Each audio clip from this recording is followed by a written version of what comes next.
Hi guys, இன்னைக்கு நம்ம share மார்க்கெட்னா என்ன, எப்படி ஒரு கம்பெனி ஷேர் மார்க்கெட்டில் லிஸ்ட் ஆகுது, நம்ம எப்படி அதை வாங்கலாம் இப்படிங்கிற எல்லா டீட்டெயில்ஸும் ஒரு வீடியோவாக பார்க்க போகிறோம். ஸோ இது ஷேர் மார்க்கெட் பிகினர்ஸ்க்கான வீடியோ, ஓகேங்களா? ஸோ ஷேர் மார்க்கெட் எப்படி வந்ததுங்கிறதுக்கு முன்னாடி இன்ஃப்ளேஷனை பற்றி நான் சொல்கிறேன், ஓகேங்களா? இன்ஃப்ளேஷனுக்கான ஒரு சிறந்த எக்ஸாம்பிள் என்ன அப்படின்னு கேட்டிங்கன்னா, இப்போ 1940s வந்து பார்த்திங்கன்னா ஒரு பவுண்ட் கோல்டு ரேட், அதாவது 8 கிராமோடைய கோல்டு ரேட் வந்து பார்த்திங்கன்னா அரௌண்ட் 25-30 ருபீஸ் இருந்தது. ஸோ அந்த டைம் பீரியடில் நம்ம தாத்தா பாட்டிங்க யாராச்சும் ஒரு 2 பவுண்ட் வந்துட்டு கோல்டு வாங்கி வைக்கிறாங்க அப்படின்னா இன்றைக்கி ரேட்டில் ஒரு பவுண்ட் வந்து 50,000 அரௌண்ட் ட்ரேட் ஆகிட்டு இருக்கு. ஸோ இன்றைக்கி ரேட்டில் அது வந்து 1 லேக்குக்கான மதிப்பு இருக்குது, ஓகேங்களா? இது வந்து ஒரு பணவீக்கத்துக்கான ஒரு சிறந்த எக்ஸாம்பிள். இன்னொரு எக்ஸாம்பிள் என்ன அப்படின்னு கேட்டிங்கன்னா, இப்போ எங்கள் தாத்தா வந்துட்டு அவர் சொல்லுவார், நான் சின்ன பையனாக இருக்கும்போதுமா 20 ரூபா இருந்தால் நான் சந்தைக்கு போயிட்டு வரும்போது 2 கட்டப்பை ஃபுல்லாக திங்ஸ் வாங்கிட்டு வருவேன். ஆனால் இன்றைக்கி 20 ரூபாய்க்கு ஒரு கிலோ காய் கூட கிடைக்க மாட்டேங்குது, பணத்துக்கு மதிப்பே இல்லைம்மா அப்படின்னு சொல்லுவார். ஸோ இது வந்து இன்ஃப்ளேஷன், இது வந்து இதுதான் பணத்துக்கு பண மதிப்பிழப்பு அப்படின்னு நம்ம சொல்கிறோம், ஓகேங்களா? இது வந்து ஆதி காலத்துலேருந்தே இது வந்து பார்த்திங்கன்னா நம்ம தாத்தா பாட்டி காலத்துலேருந்தே வந்து இந்த இன்ஃப்ளேஷன் இருக்குது. இதை எப்படி மீட் ஓவர் பண்ணாங்க அப்படின்னு கேட்டிங்கன்னா, சின்ன சின்னதாக வந்துட்டு இப்போ ஆர்டிஸ், ஃபிக்ஸட் டெபாசிட்டு, அப்புறம் கவர்மெண்ட் ஸ்கீம்ஸு, அதுக்கப்புறம் வந்து பார்த்திங்கன்னா எல்ஐசியில் போடுறது, அப்புறம் வந்து ரியல் எஸ்டேட், அந்த மாதிரி கோல்டில் இன்வெஸ்ட் பண்ணுறது, சிட்டு போடுறது, இந்த மாதிரி எல்லாம் வந்து அவங்க சின்ன சின்னதாக வந்து இன்வெஸ்ட்மெண்ட் பண்ணி அந்த இன்ஃப்ளேஷனை மீட் ஓவர் பண்ணிட்டு இருந்தாங்க. அதுக்கப்புறம் கொஞ்ச நாள் ஆனோன்னே என்னாச்சு அப்படின்னா, மெயின் சோர்ஸ் ஆஃப் இன்கம் வந்து ஒன்றா இருக்கும். ஸோ இவங்க வந்து எக்ஸ்ட்ரா இன்கம்காக பார்ட் டைம் ஜாப்ஸ் போயிட்டு வேலை பண்ணிட்டு இருந்தாங்க, ஓகேங்களா? ஸோ இப்போ இந்த ஷேர் மார்க்கெட் அப்படிங்கிறது வந்து பார்த்திங்கன்னா இந்த ஒரு டெக்கேடாக ஒரு 10 வருஷமாக தான் வந்துட்டு ஷேர் மார்க்கெட் ரொம்ப ஃபேமஸாக இருக்குது. அதுக்கு முன்னாடி ஷேர் மார்க்கெட்னு ஒன்று இருக்குதுன்னு தெரியும். ஈவன் எங்கள் தாத்தா பாட்டியே சொல்லுவாங்க, நான் கேட்பேன் நியூஸில் வந்துட்டு கடைசியில் வந்துட்டு இன்றைய பங்குச்சந்தை நிலவரம் அப்படின்னு சொல்லி போடுவாங்க. அது என்னன்னு கேட்டால் அவங்களுக்கு தெரியாது, அது ஏதோ பாம்பேயில் இருக்குமா அப்படின்னு சொல்லுவாங்க, அவ்வளோதான் அவங்களுக்கு தெரியும்.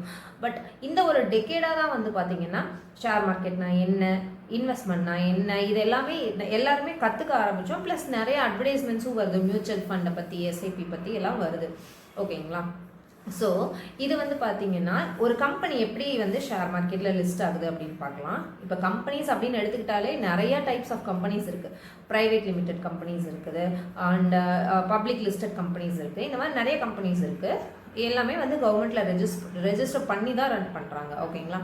ஸோ ப்ரைவேட் லிமிடெட் கம்பெனி அப்படின்னா என்ன அப்படின்னா, இப்போ ஒரு கம்பெனி வந்து ஒருத்தர் ஸ்டார்ட் பண்ணுறாரு, அந்த கம்பெனிக்கு 1 crore rupees வந்து கேபிட்டல் இன்வெஸ்ட்மெண்ட் தேவைப்படுது. அந்த 1 crore அவரே இன்வெஸ்ட் பண்ணி அந்த கம்பெனியை ரன் பண்ணுறாரு அப்படின்னா அது ப்ரைவேட் லிமிடெட் கம்பெனி. ஸோ இதே மாதிரி ஒருத்தரும் இருக்கலாம், இப்போ 3 பேர் 5 பேரும் இருக்கலாம். இப்போ 3 பேர் இருக்காங்க அப்படின்னா அந்த ரேஷியோ வந்துட்டு இப்போ 20 lakh ஒருத்தர் இன்வெஸ்ட் பண்ணுறாரு, 30 lakh ஒருத்தர் இன்வெஸ்ட் பண்ணுறாரு, 50 lakh ஒருத்தர் இன்வெஸ்ட் பண்ணுறாரு அப்படின்னா ஓவராலாக வந்து 1 crore வந்துடும். ஸோ அந்த கம்பெனியோட ப்ரொப்ரைட்டர்ஸ் அந்த 3 பேர் மட்டும்தான். இது private limited company. Public listed company அப்படின்னா என்ன அப்படின்னா, சேம் எக்ஸாம்பிள், இப்போ 1 crore வந்து கேபிட்டல் தேவைப்படுது ஒரு கம்பெனியை வந்து ரன் பண்ணுறதுக்கு, ஸ்டார்ட் பண்ணுறதுக்கு. ஸோ இப்போ மிஸ்டர் ஏ அப்படிங்கிறவர் 30 lakhs இன்வெஸ்ட் பண்ணுறாரு, மிஸ்டர் பி அப்படிங்கிறவர் 20 lakh இன்வெஸ்ட் பண்ணுறாரு, மிஸ்டர் சி அப்படிங்கிறவரும் 20 lakhs இன்வெஸ்ட் பண்ணுறாரு. ஸோ இப்போ கேபிட்டல் 70 lakh ரெடி ஆயிடுச்சு.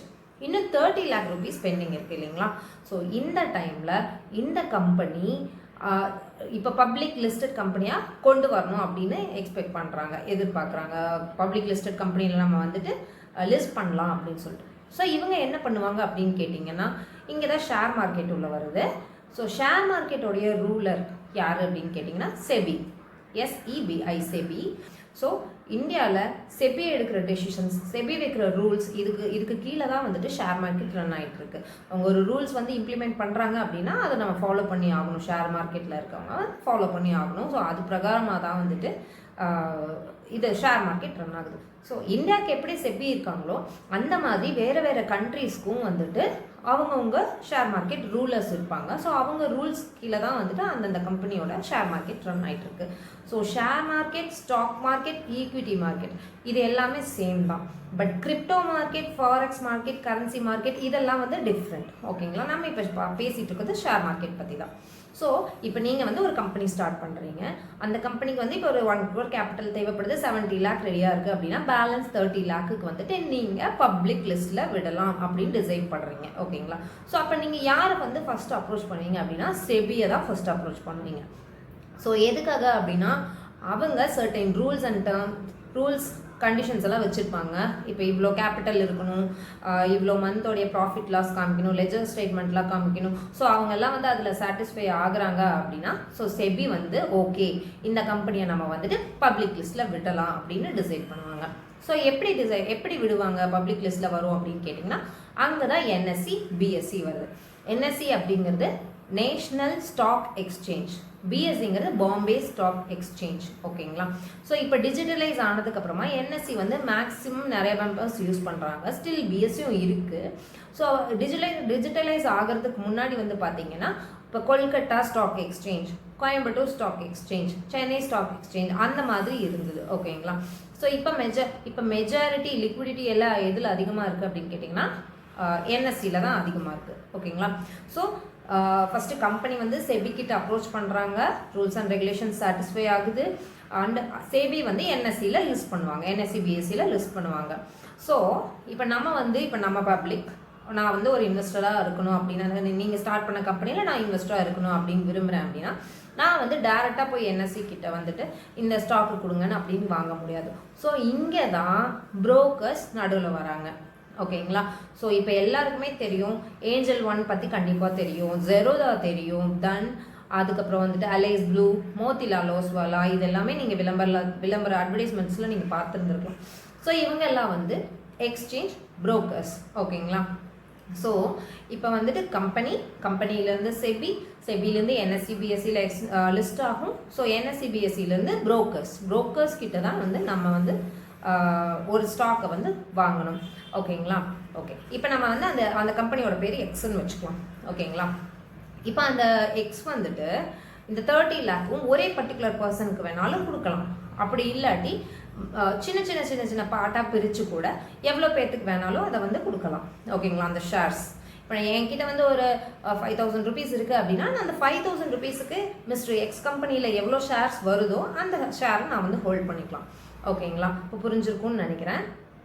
ஸோ இது வந்து பார்த்தீங்கன்னா இப்போ நான் ஒரு அந்த கம்பெனியில் ஷேர் வாங்கியிருக்கேன், நான் வந்து ஒரு 6 months ஹோல்ட் பண்ணுறேன். இப்போ நான் வந்து ஒரு 5000 rupeesக்கு வாங்கினேன், எனக்கு ஒரு 7000 rupees வந்து ஓவரால் வேல்யூ இருக்குது அப்படின்னா 2000 rupees ப்ராஃபிட் ஆச்சு. அதனால எனக்கு ஓகே இது போதும், நான் அதுக்கப்புறமா இந்த கம்பெனிலேருந்து வெளியே வந்துக்கிறேன் அப்படின்னு சொல்லிட்டு நாம் வந்து அந்த ஷேரை சேல் பண்ணிக்கலாம். ஓகேங்களா? ஸோ நான் வந்து இந்த புரோக்கர் கிட்டேருந்து வாங்குறேன், நான் புரோக்கர் கிட்டேருந்து சேல் பண்ணுறேன். ஓகேங்களா? ஸோ இது வந்து இப்போ நாம் வாங்கின ஷேர் வந்து இந்த புரோக்கர் கிட்ட இருக்குமா அப்படின்னு கேட்டிங்கன்னா அப்படி இருக்காது. அதுக்குன்னு தனி டிபார்ட்மெண்ட் இருக்காங்க, என்எஸ்டிஎல் சிஎஸ்டிஎல் அப்படின்னு 2 டிபார்ட்மெண்ட் இருக்காங்க. ஸோ நம்ம வாங்குற ஷேர்ஸ் எல்லாம் வந்து அங்கே தான் போய் ஸ்டோர் ஆகும். ஒரு பீரோன்னு வச்சுக்கோங்களேன், உங்களுக்காக புரியறதுக்காக நான் சொல்கிறேன். ஓகேங்களா? ஸோ அங்கே தான் இருக்கும். அப்போ நம்ம பேரில் அங்கே சேவ் ஆகிருக்கும், ஸ்டோர் ஆகிருக்கும். ஓகேங்களா? இப்போ நான் சேல் பண்ணும்போது என்னுடைய புரோக்கர் கிட்ட இன்னொருத்தவங்க வந்து எனக்கு வந்து 7000 rupees இருந்தாலும் பரவாயில்ல, எனக்கு அந்த ஷேரை கொடுங்க, நான் வந்து இதை விட அதிகமாக போகும்னு நான் இதை வந்து எக்ஸ்பெக்ட் பண்ணுறேன், நான் 7000 rupeesக்கு வாங்குறேன் அப்படின்னா ஸோ என்னுடைய பேரில் இருக்கிற ஷேர் அவங்க பேருக்கு நேம் ட்ரான்ஸ்ஃபர் ஆகிடும். ஸோ இதுக்கு வந்து 1 day டைம் எடுத்துக்கும். முன்னெல்லாம் வந்து பார்த்தீங்கன்னா டிஜிட்டலைஸ்டாக இருக்காது, கம்ப்யூட்டரில் இருக்காது. அப்போ எப்படி இருக்குன்னா பாண்டாக தான் இருக்கும். ஸோ நமக்கு தேவை அப்படின்னா அந்த பாண்டை ரெக்வஸ்ட் பண்ணோம் அப்படின்னா அவங்க நம்ம வீட்டுக்கே வந்துட்டு அதை வந்து சென்ட் பண்ணி வைப்பாங்க. ஸோ இந்த மாதிரி தான் இருந்தது. அப்போல்லாம் பார்த்தீங்கன்னா நேம் ட்ரான்ஸ்ஃபர் ஆகிறதுக்கு வந்து 1 week 2 week அந்த மாதிரியெல்லாம் டைம் எடுத்துக்கிச்சு. ஸோ இப்போ வந்து பார்த்தீங்கன்னா எல்லாமே ஃபாஸ்ட் மூமெண்ட்டாக இருக்குது. இப்போ அந்த கம்பெனி, அந்த எக்ஸுங்கிற கம்பெனி வந்துட்டு எவ்வளோ நாள் வந்து பப்ளிக் லிஸ்டடில் இருக்கோ அவ்வளோ நாள் இந்த 30 lakhsக்கான ஷேர்ஸ் வந்து ஒருத்தர் வாங்குறதும்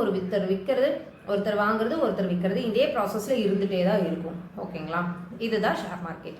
அண்ட் இது பார்த்தீங்கன்னா நான் வந்து இன்னைக்கு வாங்கி ஒரு 6 months கழிச்சு நான் சேல் பண்ணுறேன் அப்படின்னா அது பேர் இன்வெஸ்ட்மெண்ட். இன்னைக்கு நான் இன்வெஸ்ட் பண்ணுறேன், ஒரு 6 months கழிச்சு அதுக்கப்புறமா வந்து நான் சேல் பண்ணுறேன் அப்படிங்கிறது இன்வெஸ்ட்மெண்ட். இன்னைக்கே வாங்கி இன்னைக்கே செல் பண்ணுறது அப்படிங்கிறது ட்ரேடிங். ஓகேங்களா. அண்டு நான் இப்போவே வாங்கி ஒரு 5-10 மினிட்ஸில் செல் பண்ணுறேன் அப்படிங்கிறது ஸ்கேல்பிங். ஓகேங்களா. ஸோ இப்போதைக்கு இதெல்லாம் உங்களுக்கு அண்டர்ஸ்டாண்ட் ஆயிருக்கும்னு நினைக்கிறேன். ஸோ ஃபர்தராக ட்ரேடிங்கில் என்ன நடக்குது அப்படிங்கிறத நம்ம நெக்ஸ்ட் வீடியோவில் பார்க்கலாம். தேங்க்ஸ் ஃபார் வாட்சிங். உங்களுக்கு ஏதாவது டவுட் இருந்தால் எனக்கு கமெண்ட்ஸில் சொல்லுங்கள். இந்த வீடியோ பிடிச்சிருந்தா லைக் பண்ணுங்கள். தேங்க்யூ.